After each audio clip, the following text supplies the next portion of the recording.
Okay, let's unpack this. Think about a world, built on like centuries of quiet power, whispered elegance, deep heritage, this almost sacred sense of exclusivity.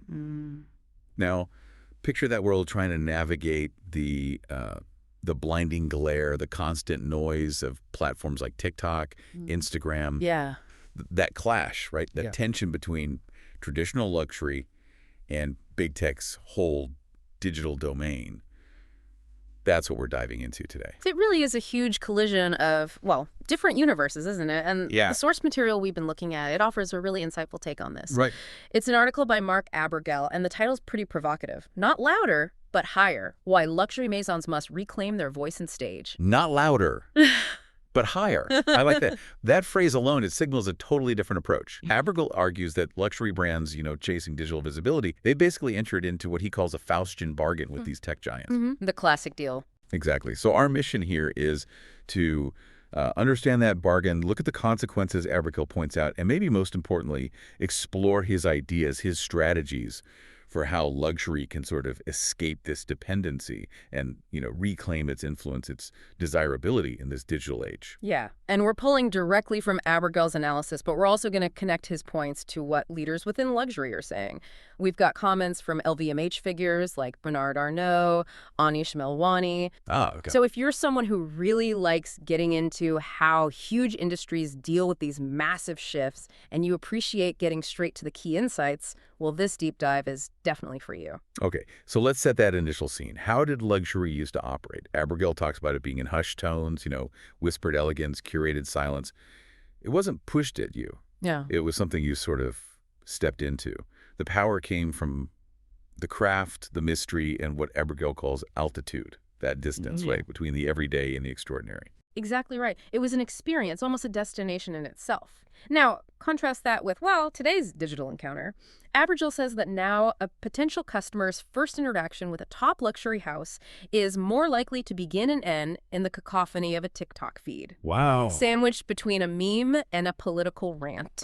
That's quite a contrast. A quiet sanctuary just dropped into this, digital circus. Yeah. So, okay, if it's that stark, why did these brands built on subtlety, on scarcity, why did they even go into these incredibly loud mass marketplaces? Well, the motivation, Abergel lays it out pretty clearly. It was simple. Visibility. The promise of enormous audiences, the potential for something to go viral on Instagram, YouTube, Google, TikTok. It was just, huge. Right. In a world moving so fast online, staying invisible felt like risking becoming irrelevant. And Abergel argues that chasing that visibility came with a huge cost. He calls it that Faustian bargain. So what exactly did they trade away in this deal? Okay, so this is really Abergel's core point. He says these big luxury groups, LVMH, Kering, Richemont, they traded their sovereignty, their control over their own story and their own space for that visibility, that chance at virality. Okay, sovereignty for visibility. How did that trade actually happen? What does surrendering storytelling to algorithms really look like on the ground? Well, it means handing over the keys, kind of. The platforms dictate the format, right? So those stories once told like rituals, as Abergel puts it, they get shrunk down into swipeable snippets. Right, the short form content. Exactly. And the platforms control the reach. Brands have to pay to be seen, even by their own followers sometimes. They control the context, too, putting your beautiful luxury image right next to, anything. And they control the data. That relationship with a potential customer just becomes another data point for their algorithms. So by operating mainly inside these platforms, luxury basically traded authorship control for access to the platform's audience. And Abergel points to some pretty serious negative consequences from this. What really stands out to you about the impact he describes? I think the most striking thing is his argument that it's led to this quiet but significant erosion of their most valuable asset, desirability. I mean, think about it. Exclusivity is key to luxury, right? But these platforms, they're built for mass reach. They optimize for viral spread. So that environment inherently flattens exclusivity. The brand's soul, its heritage, its meaning.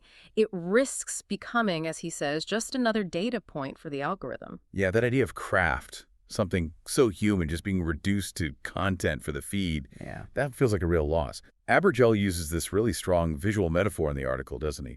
showing big tech figures kind of manipulating luxury houses like puppets. Yeah, it captures his point perfectly that these maisons, these houses, have become tenants in Big Tech's casino, and they're paying huge rent. He mentions they've spent hundreds of billions of dollars over the last decade. Billions.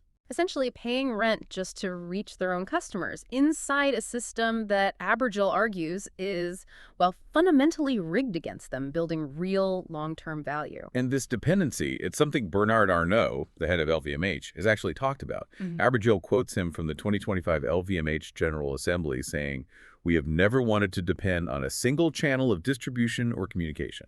Which really highlights the bind they're in, doesn't it? They see the risk of relying too much on one thing, but the sheer gravity, the pull of these platforms' reach, it was just hard to resist. And Abergil observes that this dependency, this bargain, it's starting to show its limits. He points to the recent financial slowdown across the luxury sector as one sign. He even notes this shift in global wealth rankings, where big tech leaders recently overtook luxury leaders like Arnault after periods when luxury was right at the top. Arnault also talked about focusing more on la clientèle affluente, plus pérenne et durable, the affluent clients, the ones who are more permanent, more lasting. That sounds like a strategic move back towards that core direct relationship. Yeah. It fits with Abergil's critique of mass platforms, right? Absolutely. It signals a recognition, I think, that just chasing broad visibility isn't necessarily feeding that core high-value relationship luxury really depends on. And just as these limits are becoming clearer, Abergil identifies something else changing the game, the increasing regulatory pressure on big tech. Right. He mentions that big U.S. court ruling, April 17th, 2025, where Google was found guilty of illegally monopolizing the digital ad market. Yeah, and Abergil sees that as much more than just the legal thing. He calls it a signal flare, a sign that the whole architecture of big tech's dominance is cracking.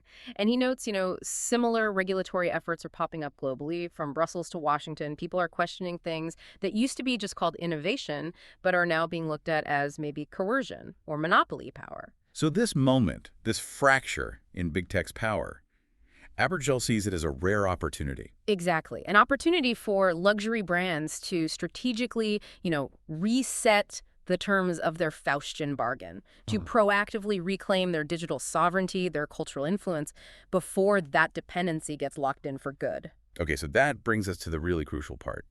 Abergil's actual plan, his vision for the future, he titles it Reclaiming the Future of Luxury. What's his strategy for getting out of this bargain? Well, his core argument is that luxury needs to consciously outgrow its reliance on big tech algorithms. And instead of just, renting space on their platforms, luxury houses must build its own digital palaces. Digital palaces, I like that. Instead of renting space in the casino. Okay, that sounds ambitious. He outlines 4 key things, 4 imperatives for how to do this. Let's break those down. First up, reclaim distribution. Right. This is basically about owning the customer journey online. Instead of just relying on platforms to show their content, luxury needs to invest seriously in sovereign digital spaces.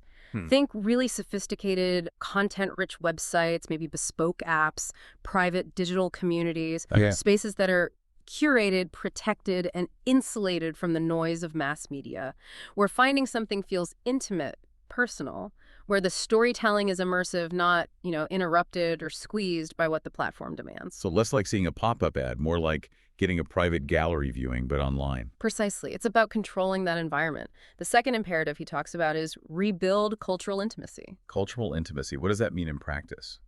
Well, Abergil reminds us that luxury has its own rhythm, its own tempo. Think about the way haute couture collections are revealed, very carefully orchestrated, or the slow, detailed process of making a fine watch. He argues luxury needs to reclaim that tempo instead of feeling pressured to constantly churn out fast content for the algorithms. Luxury, when it's working best, whispers and the world leans in. It doesn't need to shout constantly to be heard over all the digital noise. So this means fewer interactions, maybe, but higher quality, more meaningful ones. That connects right into the third point, doesn't it? Assert narrative sovereignty. Exactly. This is about taking back control of the story itself. No more squeezing these complex histories and craft narratives into, swipeable snippets. Luxury needs to tell rich, layered, timeless stories. Stories that explain the craft, the heritage, the inspiration. Stories that make a product feel like a legacy piece and turn a client into more of a curator. Someone really invested in that story, not just a consumer scrolling past. Makes sense.